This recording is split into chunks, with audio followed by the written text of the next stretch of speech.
Et c'est y part pour le 4e épisode de Pas si rose, le podcast éphémère sur la vie toulousaine. Ici on gratte, on racle, on arrache, on casse les briques de façade pour voir ce qu'on y trouve derrière. Car entre drapeau LGBTQI+, étendard anarchiste, stylo rouge et la liste est encore longue, la ville rose m'en fait voir tous les jours de toutes les couleurs, même en étant confiné à la maison. Et pour ce 4e épisode, on va parler éducation nationale et école primaire. Alors, les couleurs de la nation, on connaît, c'est bleu, blanc, rouge. Mais les couleurs primaires, c'est magenta, cyan, jaune en peinture, rouge, vert, bleu en optique. Elles diffèrent, elles changent en fonction de la branche, du secteur dans lequel on se situe. C'est donc pour parler de cette géographie des couleurs primaires et donc d'écoles et de disparités que je reçois aujourd'hui de manière anonyme une professeure des écoles. Salut. Salut. Tu es toulousaine depuis... Toujours. Toujours, ok, donc ça... Née à Toulouse. Ok, née à Toulouse, vie à Toulouse, travaille à Toulouse. Exactement. Tu es professeur des écoles à temps plein sur Toulouse depuis 2 ans, cette année au Mirail et à Saint-Simon, et l'année dernière au Minime et à Marengo. Dans l'idée, c'est ça. J'aimerais savoir ta vision, ta définition de Toulouse en 3 mots, s'il te plaît. Les fameux 3 mots. Je dirais sortie, famille et amis, tout simplement.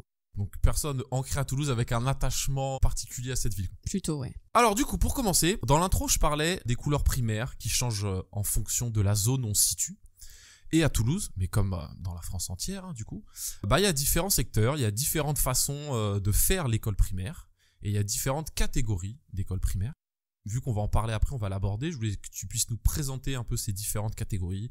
Les écoles sont catégorisées entre guillemets entre écoles classiques, normales, les écoles REP et les écoles REP+. REP qui est l'acronyme de Réseau d'éducation prioritaire.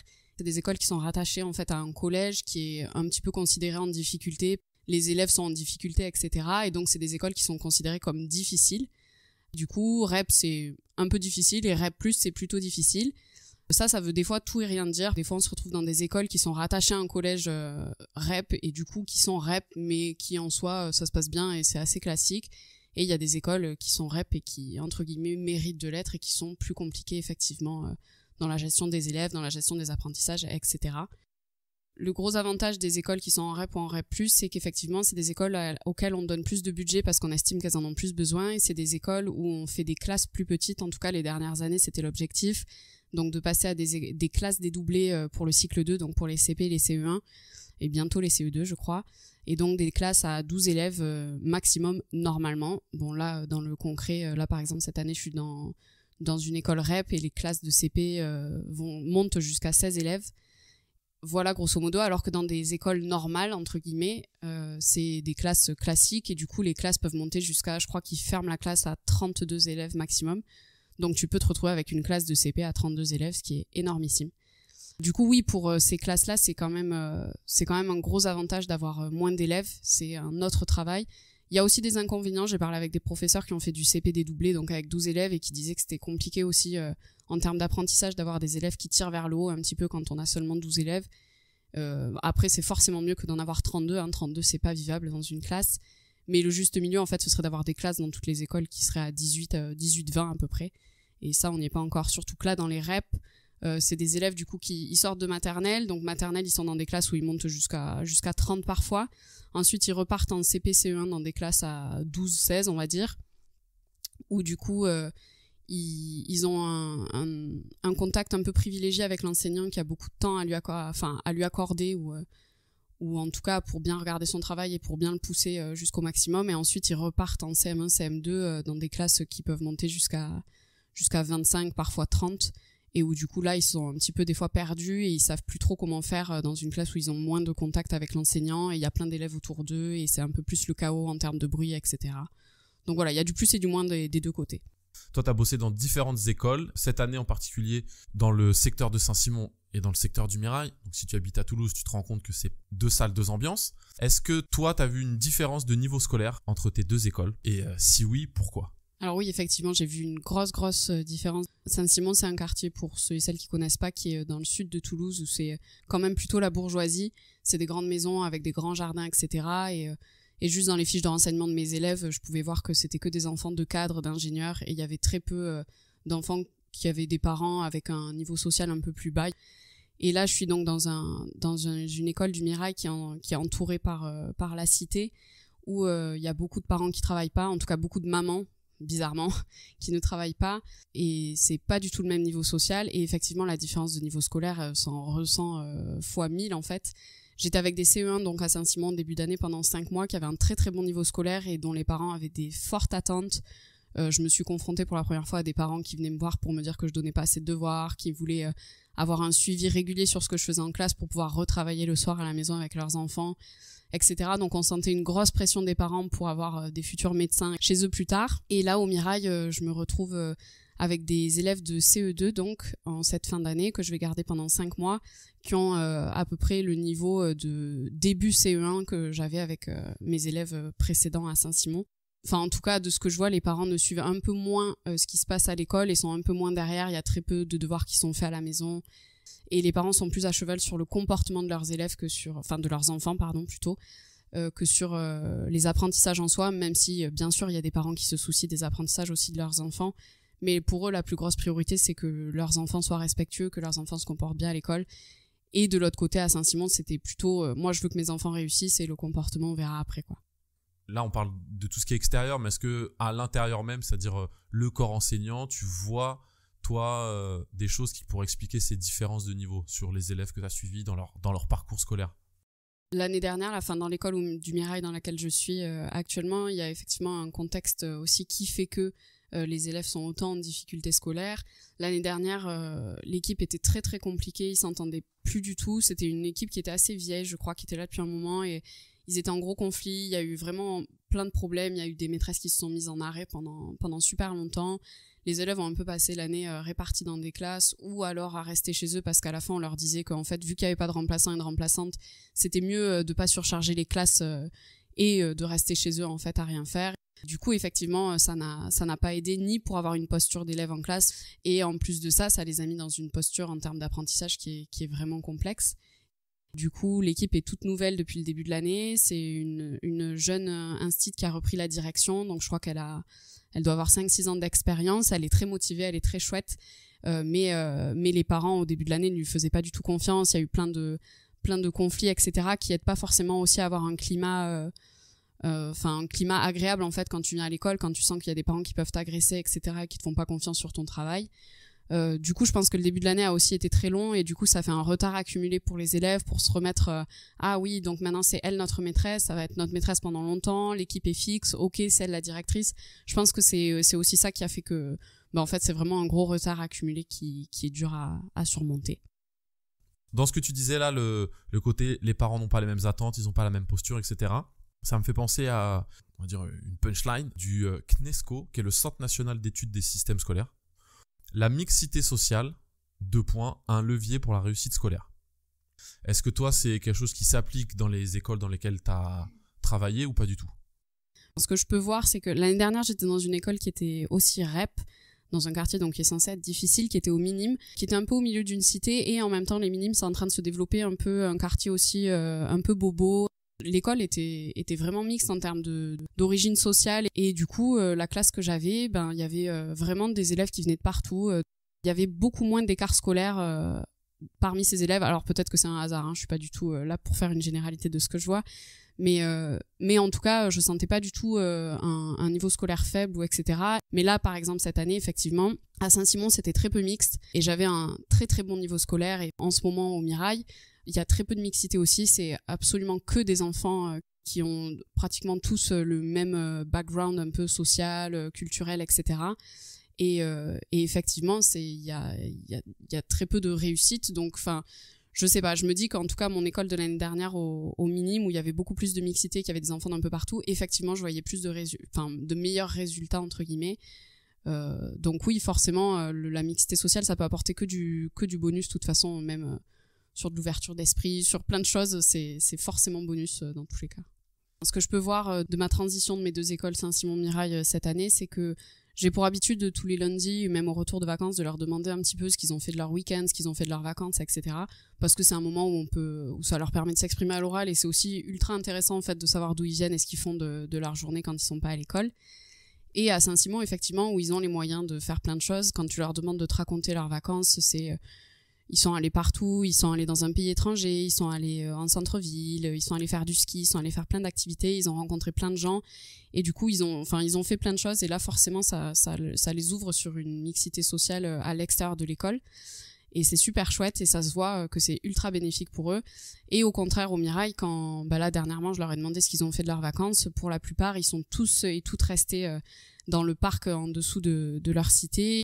Et du coup, très peu de mixité sociale dans ce qu'ils font autour de leur vie. Et en plus de ça, ils ont très peu accès quand même à tout ce qui est centre-ville, etc. Tu sens qu'ils y vont quasiment jamais. Et de toute façon, quand on voit les transports en commun et ce que nous offre la mairie de Toulouse autour du Mirail, en fait, ça se comprend totalement qu'ils sortent pas beaucoup de leur quartier. Je rebondis sur ce que tu viens de dire, juste pour une petite précision pour les personnes qui écoutent. Là, l'idée, c'est pas de dire tous les gens du Mirail, tous les gens de Saint-Simon. Là, c'est de partir d'un témoignage Bien perso sûr. de moi dans ma classe sur mes 20 élèves. Voilà, donc si tu habites à Saint-Simon ou au Mirail, ne te sens pas tout de suite ciblé par ce qui est dit. Non, bien sûr, c'est pas du tout des généralités. Voilà, là, c'est au quotidien ce qu'on voit.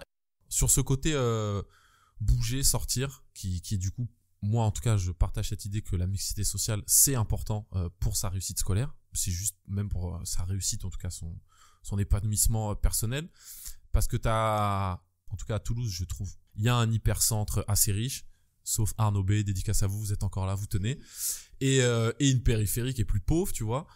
Donc t'as quand même je trouve une ségrégation bien sociale et économique, mais du coup, pour pouvoir sortir de cet entre-soi, il faut de l'argent ou une politique des transports de la mairie qui te le permettent. Et effectivement, quand je me dis même, t'es à Arnaud B, tu veux sortir d'Arnaud B et tu veux voir juste Toulouse, les environs, c'est plus simple du centre-ville en termes de transport, en termes associatifs. Enfin, le tissu est pas forcément plus présent, mais en tout cas, il y a plus de moyens motorisés, véhiculés, etc. que le Mirail où effectivement, t'as 12-13 ans et tu veux circuler, sortir du Mirail, t'as une ligne de métro, mais c'est compliqué, c'est long, il n'y a pas 40 000 bus, c'est pas ouvert tout le temps, c'est... Oui, et puis même la ligne de métro, elle est quand même assez loin parce que là, tu vois, je rebondis un petit peu sur ce que tu dis. L'année dernière, quand j'étais au Minime, justement, je trouve que c'est un quartier qui est un peu dans le juste milieu. C'est pas en hypercentre du tout et c'est pas non plus trop en périphérie. Et il y a une ligne métro qui est vraiment juste à côté. Et donc, bien que les élèves étaient dans la cité, pour beaucoup, venaient de la cité Bourbaki, il y en avait beaucoup qui me disaient le week-end qu'ils allaient en centre-ville, qui prenaient le métro, etc., qui bougeaient beaucoup. Et du coup, ils voyaient quand même des choses qui étaient assez différentes. Que là, effectivement, au Mirail, on a vraiment l'impression que la ville fait tout pour que le Mirail reste au Mirail et que ça se mélange pas, quoi. T'as ce côté, en gros, ségrégation sociale, économique, même territoriale, tu vois, qui, du coup, se ressent à travers ce que tu me dis, j'ai l'impression, en ségrégation scolaire entre différents établissements, avec des niveaux différents. Et sur cette notion, pareil, je voulais avoir ton avis. Il y a un auteur, prof à l'UFM de Rennes, je crois, qui s'appelle Pierre Merle, qui a une théorie, en tout cas, sur la ségrégation scolaire. Et lui développe tout ça en expliquant que pour lui, la ségrégation scolaire, elle peut se faire déjà entre établissements, mais aussi dans l'établissement, en fonction du genre, le statut ethnique, le statut socio-économique et les compétences scolaires. Est-ce que toi, c'est quelque chose que tu as vu dans ton quotidien ou c'est une notion qui ne te paraît pas pertinente dans ton vécu ? Dans les établissements, si, des ségrégations, il y en a toujours une ou plusieurs, c'est sûr. Déjà, le côté filles-garçons, justement, à Saint-Simon, là, je le voyais vachement, la problématique filles-garçons. Moi, dans ma classe, se posait constamment. C'était incroyable. Les garçons ne voulaient pas jouer avec les filles ne voulaient pas jouer avec les garçons. Et c'était assez constant et c'était assez problématique. Là, au Mirail, le côté filles-garçons se ressent vraiment très peu. Ils jouent tous et toutes ensemble, même à des activités sportives, même faire du foot, etc. Il n'y a pas du tout ce truc de « Ah non, c'est une fille, elle va pas faire du foot avec nous, etc. » Donc ça, c'est très chouette. Après, effectivement, dans ma classe, là, par exemple, au Mirail, j'ai que des élèves qui sont d'origine maghrébine et j'ai un élève qui est vraiment l'élève le plus blanc que tu puisses avoir. Et là, pour le coup, lui, il a un petit peu de mal à s'intégrer. Mais après, honnêtement, je sais pas, je dirais pas que c'est un gros problème. C'est un truc que tu vois pas forcément dans des établissements plus que ça, quoi. Non.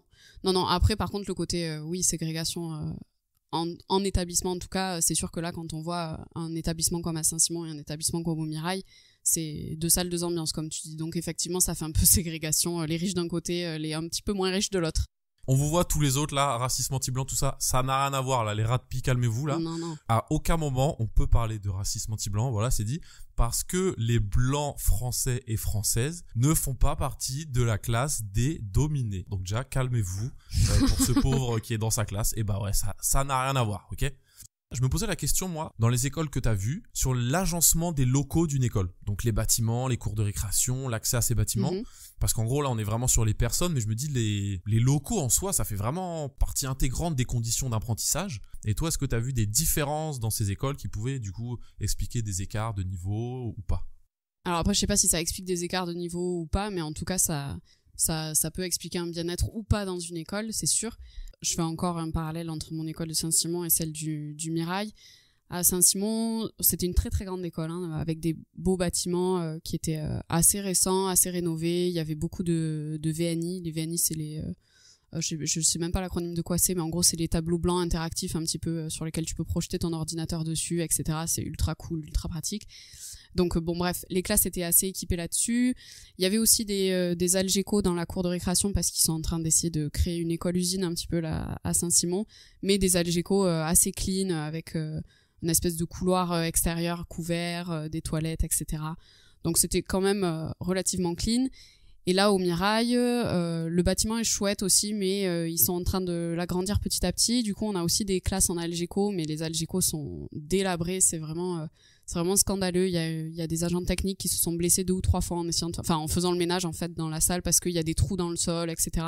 Normal. Donc, des trucs tu te blesses en faisant ton taf. Ouais. Elle a dit il y a des trous dans le sol. Ouais, non mais vraiment en mode il y en a une, c'était limite du danger de mort. Elle a failli passer à travers le plancher quoi. Et tu te dis bon bah nickel, on passe des élèves. Enfin il y a des élèves qui passent leur journée là-dedans, tout va bien. Et t'as beau essayer de contacter quelqu'un pour leur dire non mais en fait changez-nous nos Algeco, là c'est pas normal qu'on ait des Algeco comme ça. Ils nous disent qu'ils ont que ça comme Algeco, et moi en fait je suis un peu là au milieu. Ben non, en fait moi je viens de Saint-Simon et là j'ai vu des Algeco qui avaient été installés au même moment et c'est clairement pas la même ambiance en termes d'Algeco. Donc il y a vraiment des gros problèmes dans les locaux. La mairie se déplace très peu pour faire avancer les choses et pour changer les choses. Là je pense aussi à un truc bête, mais en gros l'école elle est située c'est entouré en gros un petit peu de nature et aussi des bâtiments de la cité, mais il y a des pins un peu partout autour de l'école qui sont blindés de chenilles processionnaires depuis 3 mois, mais c'est vraiment l'enfer en fait. C'est des tas de chenilles processionnaires qui viennent dans la cour de récréation. Et du coup, on se retrouve avec des enfants qui ont des cas d'allergie, des plaques rouges sur le corps. On n'arrête pas de leur dire de pas se frotter les yeux parce qu'en fait, c'est ultra allergène et que ça peut être méga dangereux pour les yeux. Et il a fallu appeler la mairie je sais pas combien de fois pour qu'ils viennent traiter. Ils sont venus, ils ont traité qu'un seul pain. Donc le lendemain, en fait, le pain d'à côté avait fait d'autres chenilles processionnaires. Enfin, c'est un cercle vicieux. T'as l'impression que tu t'en sors jamais. Et là encore, on a des chenilles processionnaires, quoi. Et ça s'arrête pas.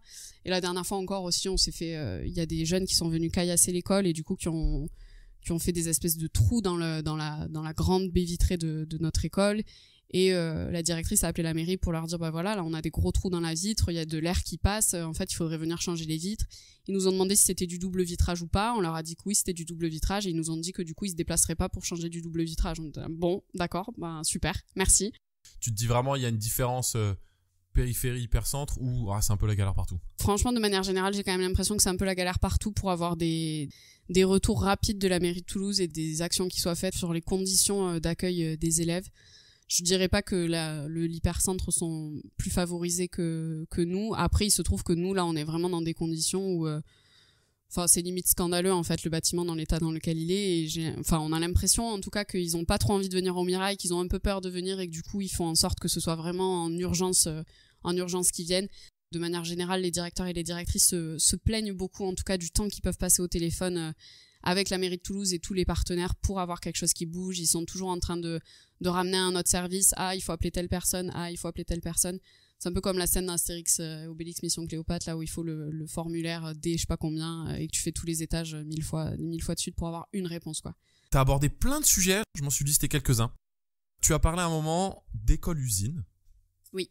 Est-ce que tu peux aller un petit peu plus loin sur ce sujet-là? Qu'est-ce que c'est, les enjeux, les choses pertinentes et les choses pas pertinentes que tu vois? En vrai, j'y connais pas grand-chose là-dessus, mais je sais qu'en tout cas, il y a plein d'écoles qui sont en train de modifier, qui veulent agrandir, ils veulent rajouter un étage, ils veulent rajouter un Algeco, etc., diminuer les cours de récréation, rajouter des bâtiments, etc. Et à la fin, avoir un nombre de classes inconsidéré. pour une toute petite cour de récréation en plus. Je ne sais pas du tout quel est l'objectif par rapport à ça. Je pense qu'ils préfèrent faire ça plutôt que de créer des écoles. Ça doit leur coûter moins cher, je sais pas. En tout cas, je me dis structurellement, si déjà tu juste agrandis tes locaux pour avoir plus d'enfants et plus de classes, t'as pas besoin de doubler ton poste de directrice ou de directeur. Non, mais en même temps, les postes de directeur et directrice, ils ont des journées, En fonction d'un certain nombre d'élèves, ils ont des journées détachées de leur classe pour avoir la gestion. Exactement, ils ont des journées détachées de leur classe où ils gèrent le bureau, grosso modo. Et ces journées détachées de leur classe sont plus ou moins importantes en fonction de combien il y a de classes, etc. Donc, tu te dis que sur une école-usine, en fait, ça va amener un directeur ou une directrice qui est complètement détaché et qui n'a plus de classe. Donc, je sais pas, ça veut dire quand même engager un enseignant pour faire la classe de la direction. Et pour les enfants, tu vois quoi de négatif parce que dans l'idée, on pourrait se dire, une classe en plus, 3 classes en plus. Ouais, sauf que souvent, c'est pas une classe en plus. En fait, la toute première école dans laquelle je suis allée, c'était mon année de stage, donc c'était il y a 3 ans. Et ils étaient en train de faire des gros travaux dans l'école, parce qu'en plus, l'école était vieille. Mais grosso modo, l'élémentaire qui était déjà, je crois, à 12 classes, quelque chose comme ça, ce qui est déjà assez gros quand même pour une école, ce qui est une belle école déjà. Ils voulaient passer de 12 classes à 18 classes. C'est énormissime. Et donc, leur solution, c'était juste de rajouter un étage. Sauf qu'en fait, la cour de récréation, elle grandit pas. Et donc, ça veut dire que soit il faut repenser toute la gestion des créneaux horaires, entre guillemets, de l'école pour avoir des récréations qui soient pas toutes en même temps. Par exemple, on fait les récréations de tous les CP, CE1, CE2 à telle heure. Et ensuite, vous remontez et c'est nous, les CM1, CM2, qui avons notre récréation. Mais en fait, les temps de récréation, c'est aussi des temps où il y a du bruit en fait dans la cour qui passe quand même par les fenêtres. Du coup, dans ta classe, t'entends le bruit de la cour, donc c'est un moment où tu travailles moins. Enfin, où tu travailles moins bien en tout cas, et forcément parce que les élèves sont déconcentrés aussi, et toi-même, instit, tu es déconcentré par le bruit. Donc soit il faut faire ça, soit ça veut dire que tu mets tous les élèves dans un tout petit espace, tous ensemble, où tu sais que ça peut très vite partir en cacahuète parce que en fait ils ont pas d'espace, donc ça veut dire qu'il y a des enfants qui courent et qui se rentrent dedans, ça veut dire que ça favorise des bagarres. Du coup, dans tous les cas, moi je vois pas du tout de pertinence à ça. En plus de ça, ça veut dire que les instits se retrouvent à là par exemple pour une école de 18, ça veut dire 18 instits plus un directeur ou une directrice. Donc ça veut dire une équipe de minimum 19 dans l'équipe pédagogique, et 19 encore si tous les instits sont en temps plein et pas à temps partiel. Ça veut dire que quand tu dois avoir des réunions d'équipe pédagogique pour se mettre d'accord sur des trucs basiques, sur l'organisation de l'école, sur une organisation de fête de fin d'école, sur n'importe quoi, ça fait des réunions où t'es minimum 19. Je sais pas si vous avez déjà vécu une réunion à minimum 19, mais c'est juste invivable. Pour moi, il y a vraiment aucun avantage à faire une école-usine. En tout cas, pour ceux qui sont dans l'école-usine. Après, pour les extérieurs à l'école-usine, il y a forcément des avantages s'ils les font. Soit ils y gagnent en budget, soit ils y gagnent en temps. Je sais pas en quoi ils y gagnent, mais ils y gagnent forcément quelque part. Manque de peau, une école, c'est pas que des salles de classe, c'est un agencement de plein d'autres espaces. Une cour de récré, des couloirs, une cantine, ou self, je sais pas comment on dit. Et que du coup, agrandir les écoles nécessite de revoir la géographie, on va dire, de toutes les autres salles, pièces qui existent, quoi. Et souvent, ce qu'ils ne font pas. Juste, ils se contentent de rajouter des classes, quoi.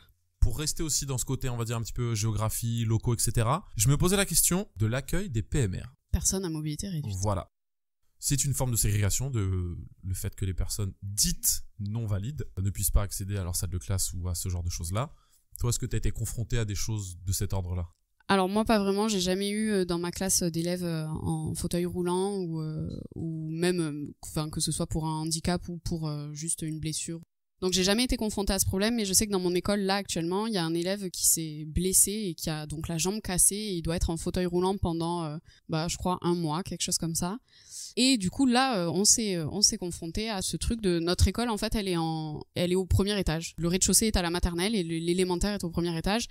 Donc l'élève doit monter des escaliers. Et il n'y a forcément aucun ascenseur dans cette école. Du coup la première semaine les parents ont gardé l'élève chez eux. Enfin, leur enfant chez eux, ils se sont dit que pour la première semaine, c'était la solution. Et après, on leur a dit qu'en fait, ça se prolongeait et qu'ils devaient garder le plâtre plus longtemps et garder le fauteuil plus longtemps. Et donc là, ils se sont dit, fait chier, en fait, on va pas le faire louper de la classe parce qu'il est en fauteuil, c'est un peu con. Et du coup, ses parents, tous les matins, ils arrivent un petit peu plus tôt, ils montent, il y en a un qui porte l'enfant, il y en a un qui porte le fauteuil et ils l'amènent tout en haut, là où il y a sa salle de classe, et cet élève il reste toute la journée en fait à l'étage, même quand c'est la récréation, il fait sa récréation avec 2-3 copains dans une autre salle. En gros, il descend pas. Après le moment de la cantine, parce que la cantine forcément est au niveau inférieur avec la maternelle, donc il y a des animateurs et des animatrices qui qui font comme les parents en fait, qu'il y en a un qui porte l'enfant et l'autre qui porte le fauteuil roulant et après qui le remonte. Et le soir, les parents reviennent le chercher, etc. On redescend le fauteuil roulant, etc. Donc bref, c'est pas du tout pratique. Nous, on a contacté, je sais pas qui, je sais pas si c'est la mairie, je pense que ça doit être la mairie.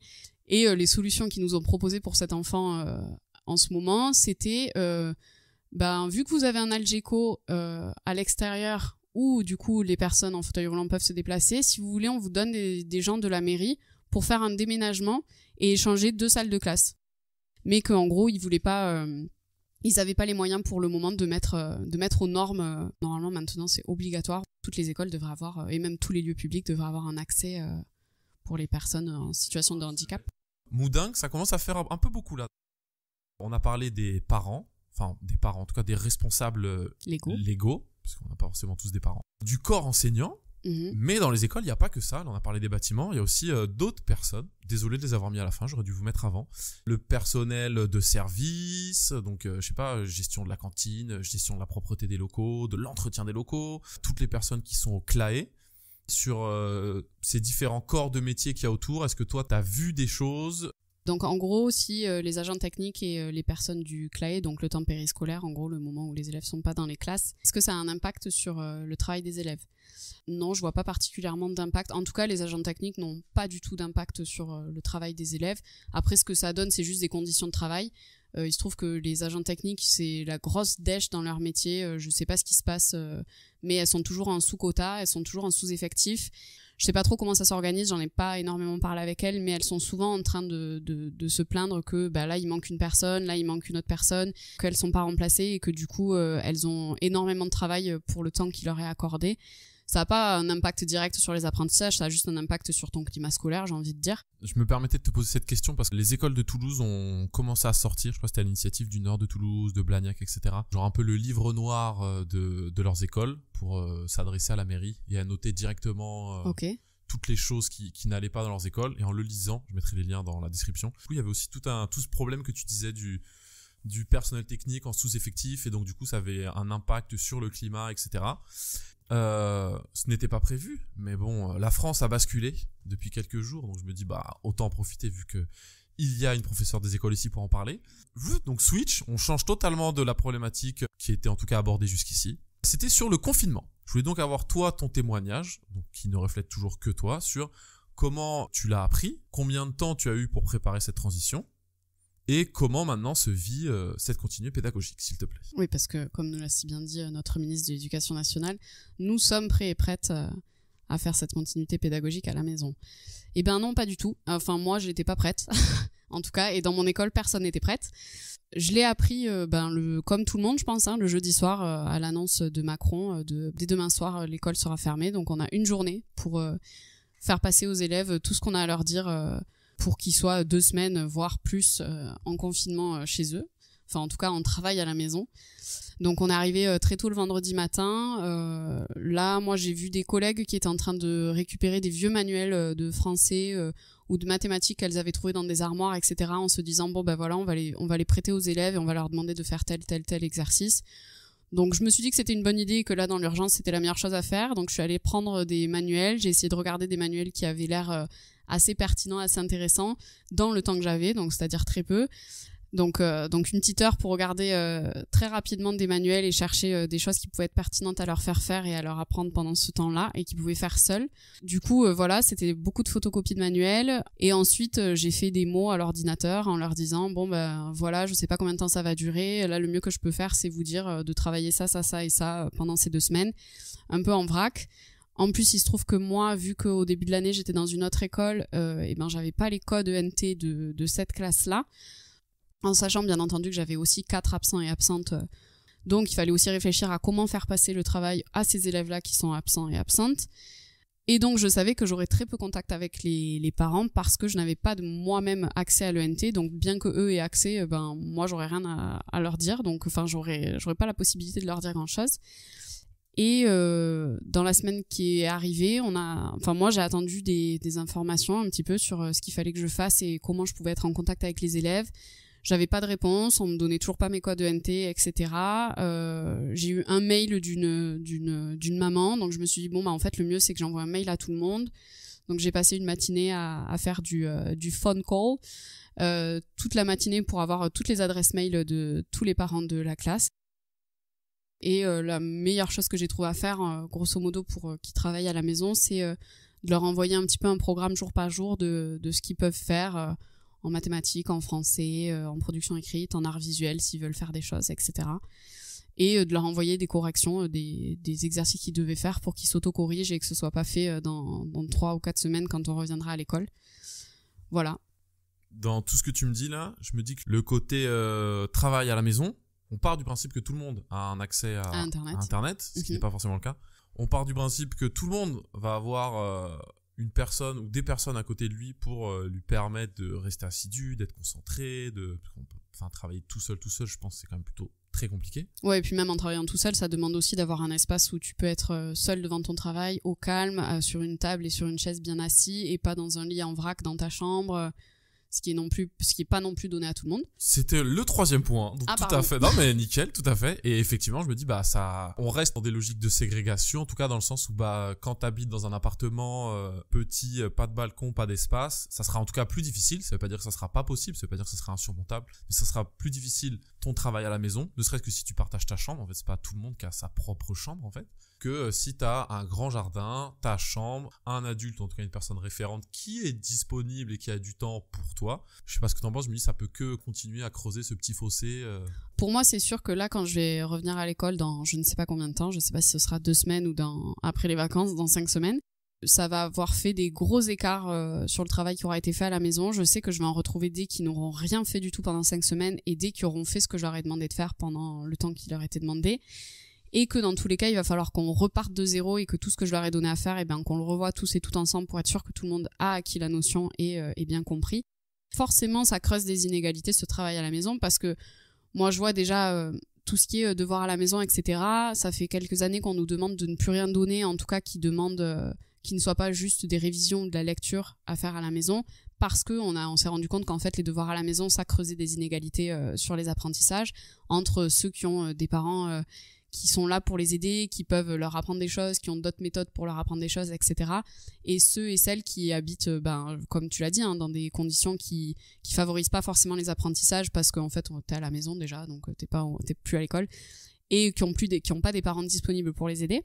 Et en plus, là, on prend ça, mais en vrai, il y a 10 milliards de cas de figure. Tu peux être en âge d'être en CP et n'avoir ni parents, ni maison, et quand même scolarisé. Oui, tout à fait. Là, on prend quand même des cas de figure où l'ambiance est quand même, c'est quand même plutôt cool. Ouais.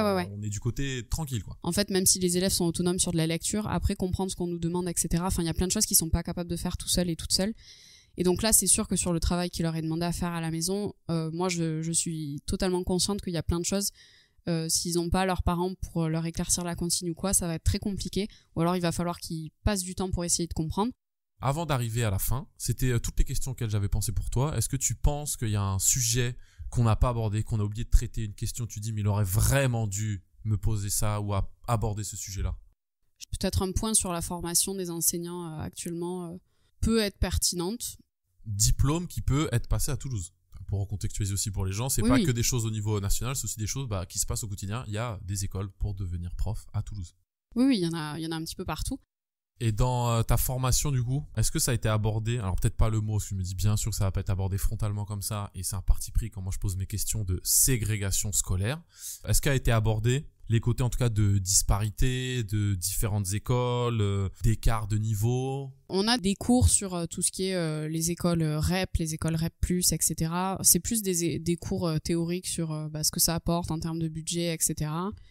On parle pas forcément de disparité dans les écoles, de niveau scolaire. Non, on en parle très peu. On parle beaucoup de ce qui se passe dans une seule classe, par exemple les niveaux scolaires qui peuvent être différents dans une classe et de différenciation que tu peux mettre en place pour, je sais pas, en CE2, si t'as un ou une élève qui sait pas lire, qu'est-ce que tu peux faire pour que elle ou il puisse apprendre autant que les autres qui seront en train d'apprendre autre chose. Mais par contre, d'une école à une autre, non, moi j'en ai pas du tout entendu parler. Ouais, mais on le voit déjà à l'intérieur d'une école. Du coup, à l'intérieur d'une même classe. Ce qui est déjà intéressant de... Oui, on le voit. Après, ils nous donnent des billes. Enfin, pour moi, la formation, elle est quand même... Il y a toujours plus de billes qui pourraient être données. En vrai, la formation, elle dure que 1 an. Et en 1 an, il y a beaucoup de théorique. On apprend beaucoup de choses sur des anacronymes, sur des choses qui peuvent être mises en place, etc. Mais pour moi, on parle quand même pas assez de gestion de classe, on parle pas assez de gestion de conflit, on parle pas assez... Cette différenciation, on l'aborde, mais mine de rien, quand tu te retrouves face à une classe où... moi, ça m'est déjà arrivé, en fait, dans une classe de CE1, d'avoir 2 élèves qui savent pas lire ni écrire. En fait, qu'est-ce que tu fais ? C'est très compliqué. Il y a ce que tu apprends à la fac et il y a le concret, en fait. Quand tu es en classe et que tu as déjà 27 élèves devant toi et que tu en as 2 qui savent pas lire et écrire, ouais, tu peux te dire, ok, je vais leur donner ça à faire, ça à faire, ça à faire, mais en fait, c'est plus compliqué que ça en a l'air, parce qu'il faut gérer aussi... en fait, l'organisation de ta classe, c'est à quel moment tu donnes les consignes à ces 2 élèves qui savent pas lire et écrire, à quel moment tu donnes les consignes à tous les autres, à quel moment tu laisses tous les autres en autonomie pour t'occuper de ces 2 élèves. Enfin, en fait, tu peux pas te découper en 2 et des fois, c'est problématique. On en revient en gros à ce qui a été vu tout au début, le côté REP, REP+, et classe, où des fois, il y a comme réponse ou comme solution, il y a diviser les classes par 2, dédoubler ceci, cela, parce que qui dit plus petit groupe, te donne plus de temps. Ouais, tout à fait. Avant de conclure cette émission, je vais te demander, l'année prochaine, septembre, première année d'une personne, quel conseil tu pourrais lui donner pour que ça se passe bien. Pour que ça se passe bien. Comme conseil, je dirais mine de rien, il faut quand même s'accrocher, il faut avoir de la force il faut pas se dire que parce que la première semaine se passe très mal, tout le reste va mal se passer. Parfois, la période de rentrée, elle peut être un petit peu compliquée, il faut prendre contact avec les élèves, faut prendre ses habitudes, etc. C'est pas forcément la période la plus facile, mais ça s'arrange petit à petit forcément parce que tout le monde prend ses habitudes. Et après, le deuxième conseil que j'aurais à donner, c'est de prendre du recul sur ce qui se passe à l'école. Prendre du recul sur le fait de voir des choses difficiles, etc. et réussir à rentrer chez soi et à mettre l'école derrière soi. Ok. Et merci à toi d'être venu. Merci à toi. Peut-être la prochaine fois. Peut-être. C'était le 4e épisode de Pas si rose, le podcast éphémère sur la vie toulousaine à retrouver tous les mardis sur Spotify, YouTube, Deezer, Podcastic, Ocha, t'as compris l'idée. Pour aller plus loin sur le sujet abordé aujourd'hui, je te conseille le livre La ségrégation scolaire de Pierre Merle et l'ensemble du travail et des prises de position de Fatima Wassak, que ce soit ses livres, ses interviews ou ses articles. Toutes les références de l'émission sont dans la description sur YouTube et sur Ocha. Pas si rose est un podcast indépendant et autoproduit. Merci pour l'écoute, à la semaine pro et bon confinement.